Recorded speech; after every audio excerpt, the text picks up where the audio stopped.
ఇంట్లో మిరపకాయలు లేవు. తర్వాత తిరిగి కొందుకొని ముందు బయటికి రావమ్మా. ఏమిటయ్యా చూడు, మన సినిమా నిర్మాతల దగ్గర చిత్రం వచ్చింది. నిజమా?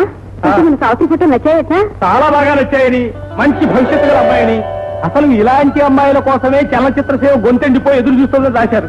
భద్రం, మొత్తానికి సాధించావయ్యా. ద్రాక్ష పండులో గింజలాగా వచ్చింది అడ్డొచ్చి పడిందమ్మా. ఏమిటయ్యా అంటే పెద్ద ఇదే లేదనుకో. ఎకాయికి నాయక వేషం వేయాలంటే ఆ డ్రెస్సులకి వాటికి 5,000 కట్టాలి. పక్క వేషం అయితే 10,000 చాలు. అమ్మో, అంత డబ్బే? పోనీ అమ్మాయి ఒకసారి తెర మీద కనిపిస్తే చూసిన వాళ్ళకి ఆశ కలుగుతుందేమో. 116 వేషం ఏదైనా ఉంటే ముందు వేయించకూడదు? ఏమిటమ్మా అంత పెద్దదాని ఇంత చిన్న ఆలోచన ఏమిటి? ఎవరైనా సరే సావిత్రి హీరోయిన్ వేషం వేయాలి, అప్పుడు నేను కళ్ళు మూసుకుని నిద్రపోవాలి, అంతే. అది సరే, నాకు మాత్రం ఆశ లేదటయ్యా. కానీ అన్ని వేలు ఎక్కడి నుంచి గుమ్మరిస్తాము అని. అదేమిటది? కృష్ణ తులాభారం. అవునా? ఆ కృష్ణుని తీసేసి సావిత్రిని కూర్చోబెట్టు, ఆ తులసిని తీసేసి హేమను కూర్చోబెట్టు, అంతే. సావిత్రి అలా పైకెళ్ళిపోతుంది. ఏమిటయ్యా నువ్వు అనేది? ఇదే తులాభారం ప్లాన్ అంటే. 5,000 ఎదిరించి మన హేమను పెళ్లి చేసుకోవడానికి ఒక కుర్రాడు సిద్ధంగా ఉన్నాడమ్మా. మోగదాన్ని ఎవరు చేసుకుంటాడయ్యా? అతను సంఘ సంస్కృతట. ఇలాంటి అభాగ్యులు ధరించడమే అతని జీవితాశయమట. మరి మీ మామయ్య? నువ్వు అనవమ్మా. రేపే పెళ్లి చూపులు, ఆ తర్వాత హేమకు పెళ్లి, మన చేతో డబ్బు, సావిత్రి సినిమా ఛాన్సులు. అలాగే.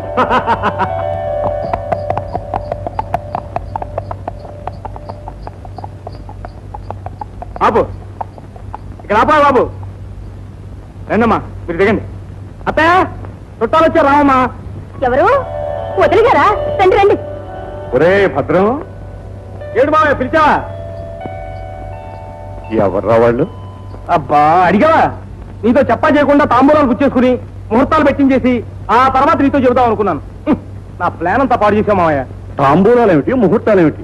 నీకేమైనా పెళ్లి సంబంధమా? అవును, నా పెళ్లిడికి వచ్చిన 2 ఆడపిల్లలు ఇంట్లో పెట్టుకుని నేను ఎలా పెళ్లి చేసుకుంటాను అనుకున్నావు మావయ్య.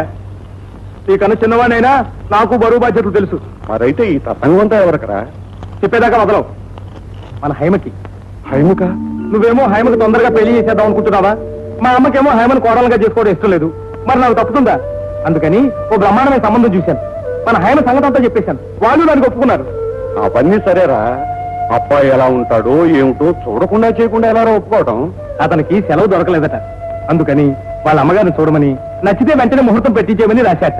అదిగో ఆవిడే వాళ్ళ అమ్మగారు. ఒరేయ్, ఇది పెళ్లిరా, బజార్లో కొనుక్కునే వస్తువు కాదు. నచ్చితే ఉంచుకోవడానికి, నచ్చకపోతే పారేయటానికి. ఏది ఏమైనా నేను కూడా అబ్బాయిని చూసి నాకు బాగా నచ్చితే గాని మిగతా విషయాలు మాట్లాడు. అమ్మాయి నాకెంతో నచ్చిందమ్మా. కుందన బొమ్మలా ఉంది. అదేనండి వదిన గారు, ఆ భగవంతుడు చేసిన మేలు. ఆ మాటలు లేని తనానికి తోడు పురుపిగా కూడా పుట్టిందనుకోండి, మా కడుపు కోత ఎలా ఉంటుందో ఒక్కసారి ఆలోచించండి. మా అక్క డాన్స్ కూడా బాగా చేస్తుందండి. మధ్యలో మా అమ్మే ఆపేసింది. లేకపోతే నన్ను కూడా మించిపోయేదే కదక్క. దానికి డాన్స్ నేర్చుకోవడానికి తీరికెక్కడదే పాపం. ఈ పంపలో యువతలసం పాపలు పెట్టేవాళ్ళు లేరు. ఇంటి చాకరీ చేయడానికే 24 గంటలు చాలు. ఆడపిల్ల కదండి, వంట పని నేర్చుకోకపోతేనా? వదిన గారు, వంటింట్లో ఏదో పిల్లి వచ్చినట్టుంది. పెడతానమ్మా ఆవిడ పిల్లి. వదిన గారు, మా హైమకి పిడకలు చేయటం దగ్గర నుంచి పిండి వంటల దాకా అన్ని నేర్పాను అనుకోండి. మంచిదే కదండి. మళ్ళీ వద్దు వస్తుంది. అన్నయ్య గారిని పిలిపిస్తే తాంబూలాలు పుచ్చుకుందాం. మా భద్రం ఇక చెప్పే ఉంటాడు. మా వారికి పక్షవాతం వల్ల కుడికాలు కుడి చెయ్యి వశం తప్పిపోయాయి. అందుకని ఇచ్చుకోటాలు పుచ్చుకోటాలు ఎడం చేత్తో శుభం కాదని అన్ని నా కుడి చేత్తోనే చేయిస్తుంటారు. పైగా మీ అబ్బాయికి మీ మీద ఎంత గురో మా వారికి నా మీద అంతే. మా అమ్మాయి మీకు నచ్చింది, మీరు నాకు నచ్చారు. ఇక లాంఛనాలు పూర్తి చేసుకోండి.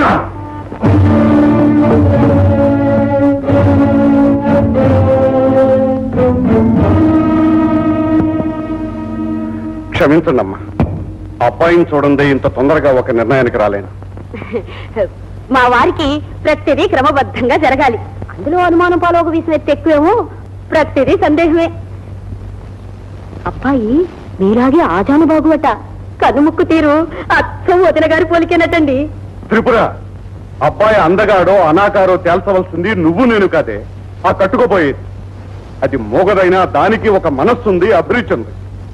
ఏమైనా సరే అది కూడా కళ్ళారా చూసుకునే అవుననే వరకు నేను మాత్రం మాట ఇవ్వలేను. దానికే ఉంది అన్నగారు, అలాగే కానివ్వండి. అబ్బాయిని మీరు చూసిన తర్వాతే, మనసారా మీకు నచ్చిన తర్వాతే తాంబూలాలు పుచ్చుకుందాం. ఏం వదిన గారు? చూడండి అమ్మా, మీరు మరోలా అర్థం చేసుకోవద్దు. ఏదో గుండెల మీద నుంచి తన బరువు దించేసుకున్నాడు అని అది రేపు అనుకుంటే నాకు పోయే ముందు మనశ్శాంతి కూడా ఉండదని నా స్వార్థం. అంతేనమ్మా. మీరంతగా చెప్పాలా అన్నయ్య గారు? నేను ఆడపిల్లలగన్న తల్లిని ఆ మాత్రం అర్థం చేసుకోలేనా? హైమా, వస్తానమ్మా. నా మనసు ఎందుకో గట్టిగా చెప్తుంది, నువ్వు నా కోడలవై మహాలక్ష్మిలా మా ఇంటికి వస్తావని.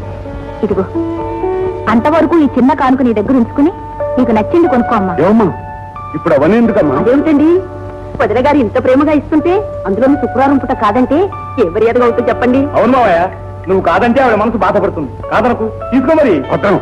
ఏమిట్రా అది? మీరేం భయపడకండి అన్నగారు. మా అబ్బాయి మీకు నచ్చని రోజున నా డబ్బు నేనే అడిగి మరీ తీసుకెడతాను, సరేనా? వస్తానండి. వస్తా కోడలా. ఒరే భద్రం, ఆ. వదిన గారిని బస్సెక్కించిరారా? మేడం, రండి.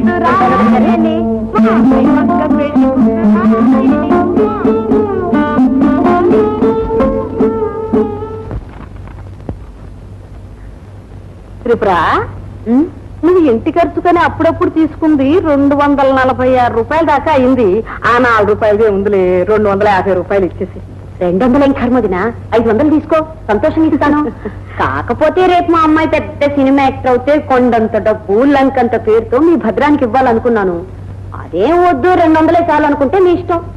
అయితే సినిమా యాక్టర్ అయితే అంత డబ్బు గడిస్తుందా ఏమి? ఎన్నగంటది వదినా, లక్షలు లక్షలు ఈ 2 చేతులు చాలు అనుకో లెక్కెట్టడానికి. అందుకేని నా కోడల ముఖాన జర్రెగొడ్డంత అదృష్టం లేకుంది. ఆ బాకీదే ఉందిలే, ఊరికే గుర్తు చేయడానికి చెప్పాను. 250 రూపాయలు గుర్తు పెట్టుకోమ్మ. అట్టాగే. సావిత్రమ్మ గారు, పూజారి గారు మీకేమన్నారు?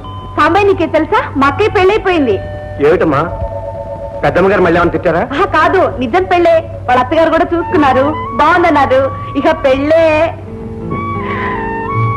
మరి ముహూర్తం ఎప్పుడమ్మా? ఎప్పుడేమిట్రా, కప్పు వచ్చినా కళ్యాణం వచ్చినా ఆగుతుందా? తొందరలోనే. మంచిదమ్మా, వస్తాను. అదేమిట్రా, వచ్చిన వాడు ఎలాగూ వచ్చావు, కాస్త పలహారం చేసుకో. ఇవాళ నాకు వారం కాదు కదమ్మా. ఓడిపిచ్చి సన్నాసి, హైమకి పెళ్ళంటే ఈ ఇంట్లో వాళ్ళందరికీ పండగలా ఉందిరా. నువ్వు కూడా కాస్త పలహారం చేసుకో. ఇదిగో హైమా, సాంబయ్య వచ్చాడు, 4 లడ్డు పట్టరా అమ్మా.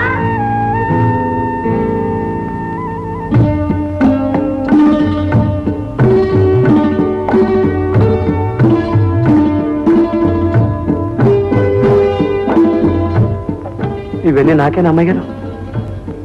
అవునండి, మీ పెళ్లిగా. అమ్మాయి గారు ఇప్పుడే మహాలక్ష్మిలా ఉన్నారు.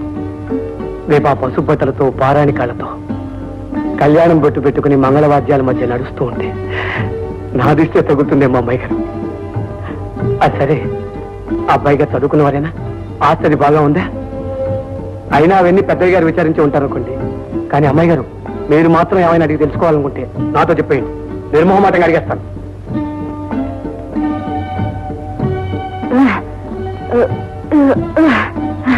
నిజంగా అమ్మాయి గారు, మీ పెళ్లి మాట వినేసరికి నేను ఎంత పొంగిపోయానో తెలుసా?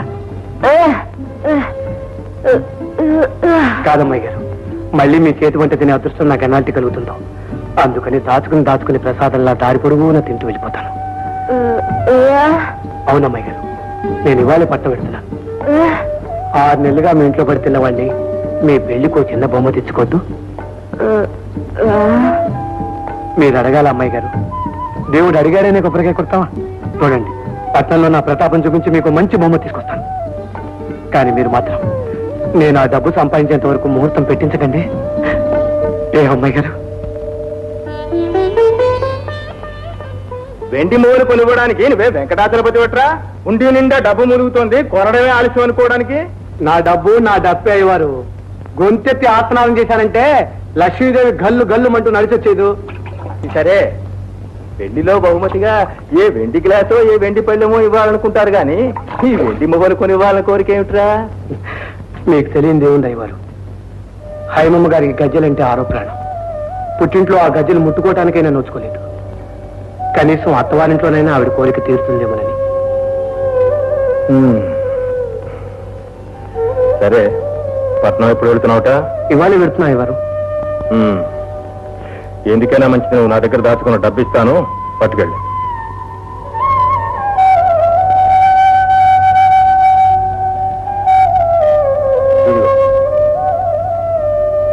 అదేమిటయ్యవారు, నేను దాచుకుని 20 కదా, 30 ఇచ్చారేమిటి? ఒరే సాంబా, నా దేవుడు మూగవాడే, నీ దేవత మూగదే. ఆ మూగదేవత కట్టే ముడుపులో నన్ను ఓ చేయవేయనిరా. అలాగే అయ్యవారు, నేను వెళ్ళొస్తాను. క్షేమంగా వెళ్ళిరా. ఉం? జాగ్రత్త. చూడు, రాత్రింపగల్లో ఆ డబ్బు ధ్యాసలో పడి తిండి తిప్పలు మానేక అలాగే. వేల పట్టు 4 మెతుకులు నోట్లో వేసుకుంటూ ఉండు. అలాగేనండి. ఆ తర్వాత ఆ చూర్ణం ఇచ్చాను చూడు, అది 2 పూట్ల ఇంత తేనెలో రంగరించుకొని. ఏమిటి వింటున్నావా? వింటున్నానండి. చెప్పింది వింటావు, చేసి ఆడవు. లేదయ్యవారు, తప్పకుండా చేస్తాను. ఆ దగ్గు నాలో అశ్రద్ధ చేయకూడదురా. అలాగే. మీరున్నాను అయ్యవారు, మీరున్నాను. తర్వాత 2 రోజులకు ఒకసారి ఎలా ఉన్నావో ఏమిటో. తప్పకుండా చేస్తానండి. రే జాగ్రత్త. అలాగే.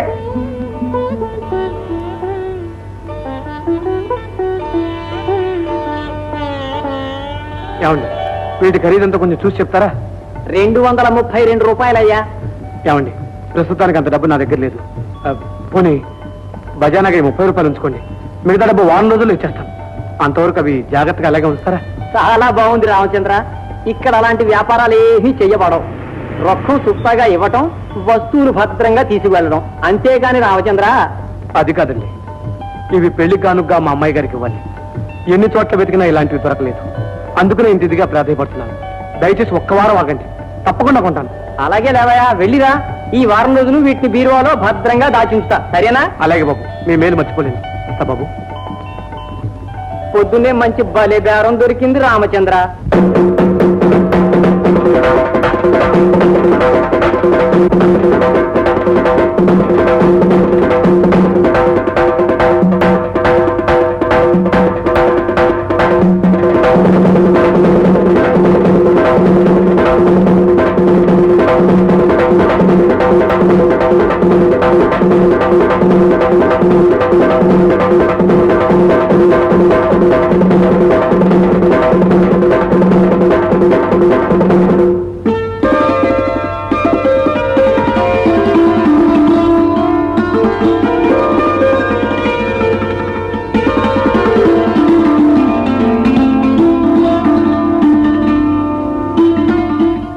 రెండు పెద్ద చెరువులు పశ్చిమ ఆసియాలో ఉన్నాయి. వీటిని అక్కడున్న ప్రజలు ఈ చెరువుల్ని సముద్రాలు అని పిలుస్తారు. కానీ అవి మాత్రం చెరువులే. ఈ 2 చెరువులు కూడా ఒకే నది నుండి వచ్చిన నీళ్లతో ఏర్పడ్డాయి. గోలాన్ హైట్స్ నుండి పుట్టిన జోర్దాన్ నది లెబనాన్లోని చెట్ల మొదళ్ల నుండి రకరకాల ఔషధాల తత్వాలను తీసుకొని స్వచ్ఛంగా ప్రవహిస్తూ ఉత్తర దిక్కున వెళ్లి ఒక సముద్రంగా ఏర్పడుతుంది. అలాగే దక్షిణం వైపుగా వెళ్లి